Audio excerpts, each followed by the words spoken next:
नमस्कार. मी प्राध्यापिका मेधा दाते. लेखक क्रमांक 133, 12 मे. जगद्गुरू शंकराचार्य. आज वैशाख शुद्ध पंचमीला जगद्गुरू शंकराचार्यांची जयंती असते, म्हणून त्यांना हे शाब्दिक अभिवादन. हा ईश्वरी अवतार फक्त वेदांत शब्द समाजाच्या कानावर टाकण्यासाठी झाला. त्यांनी अद्वैत मत स्थापणे हे खरे वेदांत धुडकावून चालणार नाही ही जाणीव समाजाला देण्यासाठी अवतार घेतला. फक्त 16 वर्षाच्या आयुष्यात जे ते आचार्यपदाला पोचले. गीता, उपनिषदे, ब्रह्मसूत्र यावर टीका लिहिली. शास्त्रानुसार अशाच व्यक्तीस आचार्य म्हणतात. जे ग्रंथ फक्त वेदवाक्यांचाच पुनरुच्चार करतात. नेहमी त्यांच्या सभोवती मोठे शिष्य असत. आचार्य एकदा काशीमध्ये गंगा किनारी बसले होते, पाठ देत होते. एक मोठा वयस्कर माणूस रस्त्याने जाता जाता थबकला आणि हा लहान मुलगा काय सांगतोय चौकशी केली. बाकीचे म्हणाले, ते आमचे आचार्य आहेत, ते ब्रह्मसूत्राचा पाठ देत आहेत. ती वयस्कर व्यक्ती म्हणाली, अजून तुझे दुधाचे ओठ वाळले नाहीत आणि मग ब्रह्मसूत्र काय त्याला माहिती, ते कसं शक्य आहे. म्हणून त्यांनी एक सूत्र सांग म्हणून विचारलं.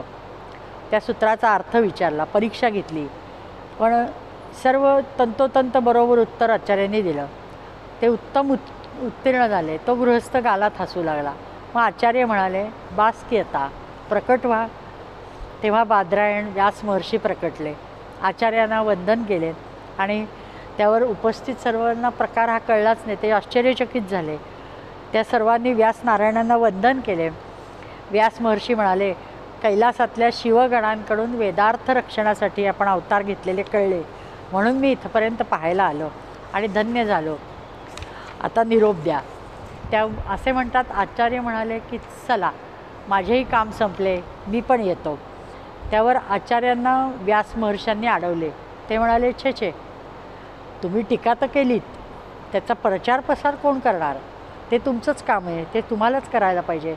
तर आता अजून 16 वर्ष थांबा आणि सर्वत्र फिरून प्रचार प्रसार करा.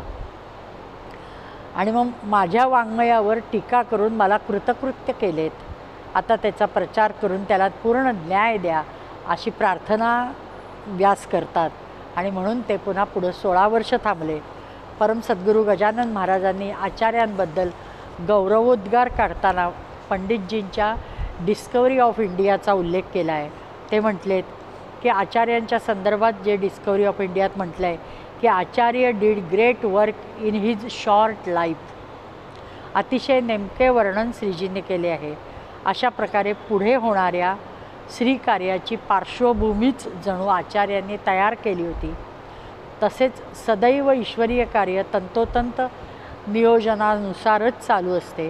हे जणू ईश्वर अवतारच असे अवतार वेदरक्षणार्थ पर्यायाने घेत असतात आणि सृष्टीचे रक्षण करत असतात. त्याची पुन्हा पुन्हा प्रचिती आपल्याला येत असे, कारण इतिहासाचे अवलोकन करता हेच दिसते. आणि म्हणून हे असे अवतार पुन्हा पुन्हा येतात. जय शंकराचार्य, जय वेद भगवान.